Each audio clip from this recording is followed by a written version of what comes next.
두 가정 이야기를 잠깐 들려드리겠습니다. 두 가정 다 그리스도인 가정입니다. 한 부부가 있었습니다. 사회적으로나 경제적으로 어느 정도 성공해서 부족함이 없는 가정이었습니다. 그 둘 사이에 아이가 태어났습니다. 그런데 장애를 가진 아이였습니다.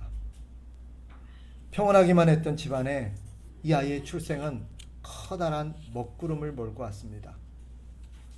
부부 사이에 다툼이 잦아졌고 고성과 눈물이 그칠 날이 없었습니다. 고통스럽게 아이를 바라보던 부부는 마침내 이 아이를 다른 곳으로 보내기로 결정을 했습니다. 그리고 그들은 아이를 다른 곳으로 보냈습니다. 그런데도 그들은 예전처럼 행복할 수가 없었습니다. 또 한 가정이 있었습니다. 이 가정은 외국에 살고 있는 한 부부였습니다. 이 가정에도 하나님이 은혜를 주셔서 아이를 낳았습니다. 감사하게도 아이는 건강한 아이였습니다. 아이가 걸음마를 시작할 무렵 남편이 아내에게 말했습니다. 여보, 우리 둘째 아이를 입양하면 어떨까? 부모 없이 자라는 아이들이 너무 가엾을 것 같은데 우리가 아이를 입양하면 어떨까? 아내는 남편의 말에 동의했습니다. 기도 중에 한국 땅에서 입양될 것 같지 않은 장애를 가진 아이를 입양하기로 결정했습니다. 그 부부는 자기 몸도 제대로 가누지 못하는 이 장애 아이를 입양하는 순간부터 고달픈 생활이 시작되었습니다. 생각했던 것보다 더 고달프고 힘들었습니다. 그러나 이 부부는 최선을 다해서 아이를 키웠습니다. 세월이 흐르고 아이가 어느 정도 컸을 때 아내가 이렇게 고백했습니다. 처음에는 이 아이를 키우는 것이 크나큰 고생이었습니다. 그러나 아이를 키우면서 하나님의 사랑을 알게 되었습니다. 이 아이는 하나님께서 우리에게 주신 선물입니다. 자기가 낳은 자녀가 장애를 지닌 것과 장애를 지닌 아이를 입양하는 것은 결코 같지 않을 겁니다. 그렇지만 한 가정은 고통 때문에 불행해졌고 다른 가정은 그 고통을 통해서 하나님의 은혜를 더욱 풍성하게 누리게 되었습니다. 그러면 이 두 가정의 차이가 뭘까요? 무엇이 이 두 가정을 똑같은 고통 속에서도 전혀 다른 결과를 낳게 만들었을까? 핵심은 은혜입니다. 하나님의 풍성한 은혜를 입었기 때문입니다. 환경이 아니라 두 부부가 받은 은혜의 차이가 이런 삶의 결과의 차이를 만들어냈던 것입니다. 모두가 힘들고 고통스러운 순간이었고 과정이었지만 두 번째 부부는 하나님이 부어주시는 은혜를 풍성하게 힘입었습니다. 날마다 하나님 앞에 나아가서 기도하고 이 아이를 감당할 수 있는 힘을 달라고, 이 아이를 키워낼 수 있는 힘을 달라고 기도했습니다. 이 두 가정이 우리에게 주는 메시지는 여러 가지가 있을 겁니다. 그런데 제가 하고 싶은 얘기는 이겁니다. 그래서 우리의 삶에는 은혜가 필요하다라는 것입니다. 왜냐하면 살아보니 우리 권사님들 앞에서 이런 얘기하기가 송구스럽습니다만은 그래도 한 50년 살아보니 어려움 없는 가정 없고 어려움 없는 인생 없더라는 거죠. 그리고 또 매년 한 해도 고통 없이 지나간 해는 없었습니다. 매년 우리에게는 여러 가지 방법과 모양의 고통과 어려움들이 찾아왔습니다. 그런데 우리가 어떻게 그 모든 과정들을 견뎌오고 통과해 왔을까요? 핵심은 은혜입니다. 신앙생활하면서 이런 비슷한 결과를 종종 봅니다. 한 권사님은 참 혹독한 시련 속에서 그 시련이 이 권사님을 깊은 하나님의 사람으로 만들었어.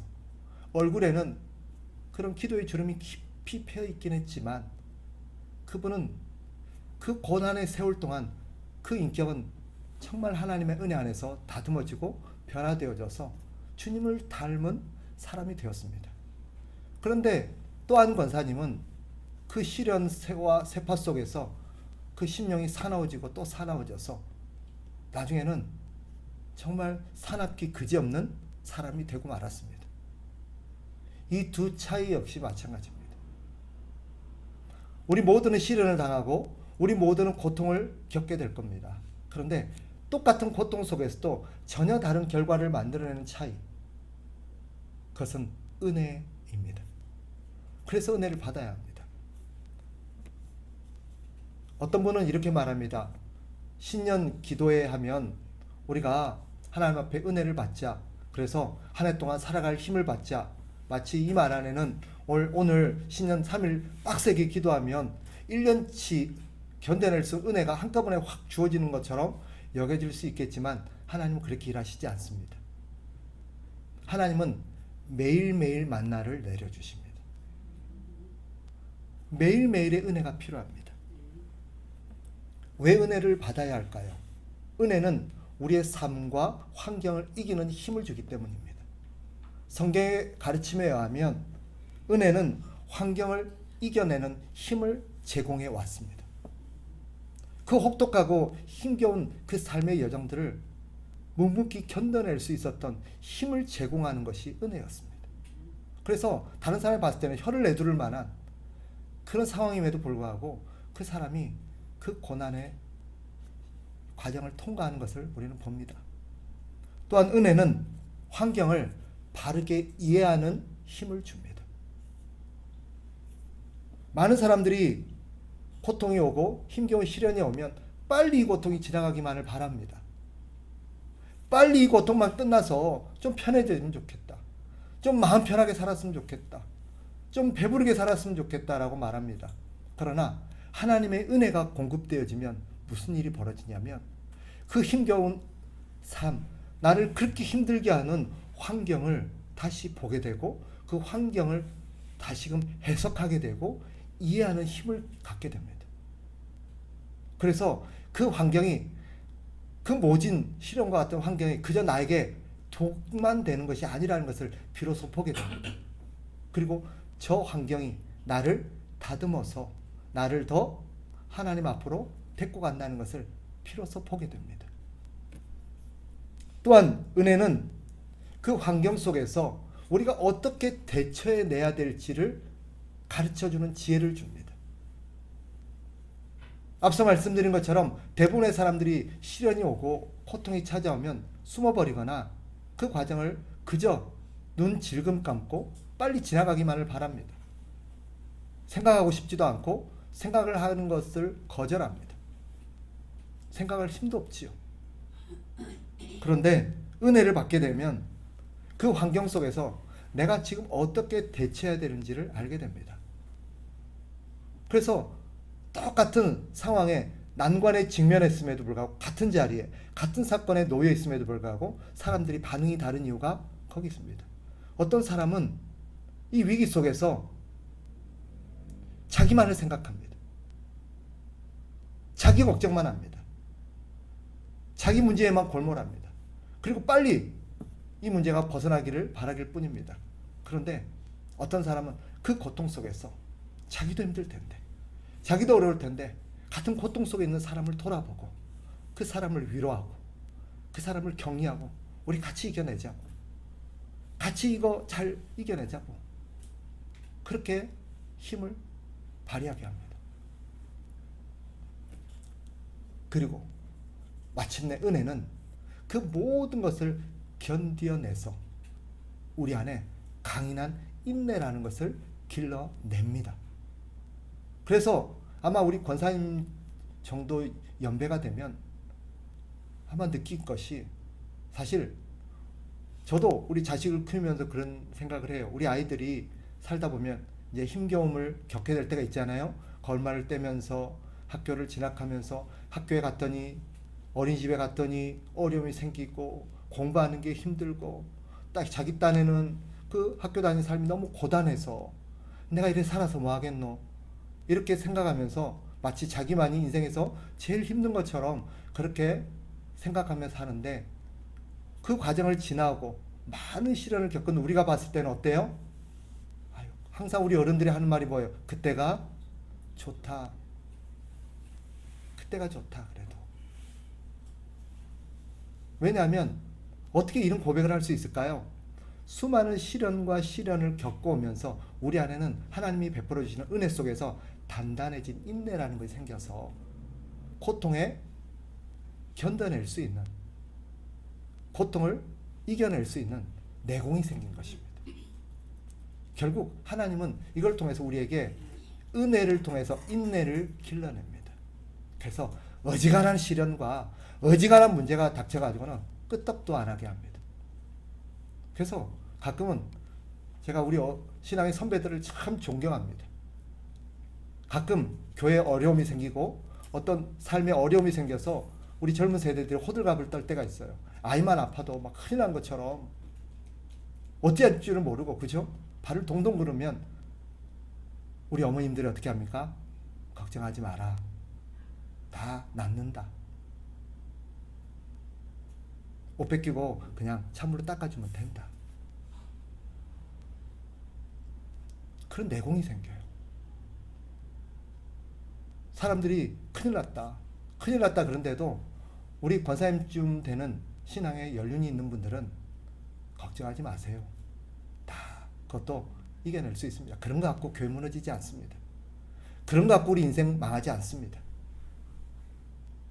어떻게 이렇게 고백할 수 있죠?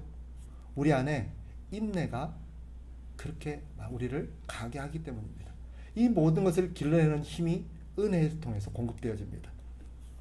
그래서 우리는 은혜를 받아야 합니다. 올 한 해도 하나님의 은혜가 없이는 살 수가 없습니다. 우리는 매일매일 하나님의 은혜를 받아야 살아갑니다. 왜냐하면 우리는 매일매일 고통과 위기와 유혹과 시련에 맞닥뜨려야 되기 때문입니다. 매일매일 우리는 어려움이 있죠, 그죠? 매일매일 위기가 있습니다. 그런데 하나님께서 이런 위기를 통해서 우리에게 요구하시는 것은 하나님의 은혜를 구하라는 것입니다. 그러면 이런 은혜를 받기 위해서 어떻게 해야 될까요? 오늘 우리가 읽은 4장 16절은 이렇게 대답합니다. 그러므로 우리는 긍휼하심을 받고 때를 따라 돕는 은혜를 얻기 위하여 어떻게 하래요? 은혜의 보좌 앞에 담대히 나아갈 것이니라. 여기서 두 단어를 주목할 필요가 있습니다. 여기 첫째는 은혜의 보좌입니다. 은혜의 보좌라는 것은 바로 하나님 아버지를 말합니다. 하나님 아버지 앞에 나가야 합니다. 하나님 아버지 외에는 우리에게 은혜를 주실 분이 없습니다. 하나님 아버지만이 우리가 이 땅을 살아가는 데 필요한 은혜를 공급하여 주십니다. 매일매일 하나님 아버지는 우리가 겪고 있는 삶을 아시고 우리가 겪고 있는 어려움을 아십니다. 우리에게 뭐가 필요한지도 아십니다. 그래서 하나님께서는 우리가 하나님께 요구할 때 그것을 주시고자 다 준비하고 계십니다. 그런데 또 한 가지 주목을 끄는 단어가 있습니다. 담대히라는 단어입니다. 왜 담대히라고 표현했을까요? 은혜의 보좌 앞에 나아가라라고 하면 될 텐데 왜 담대히 나아가라고 표현했을까요? 이 담대함은 어떤 것입니까? 용기를 말합니다. 믿음의 용기를 말합니다. 어떤 믿음의 용기입니까?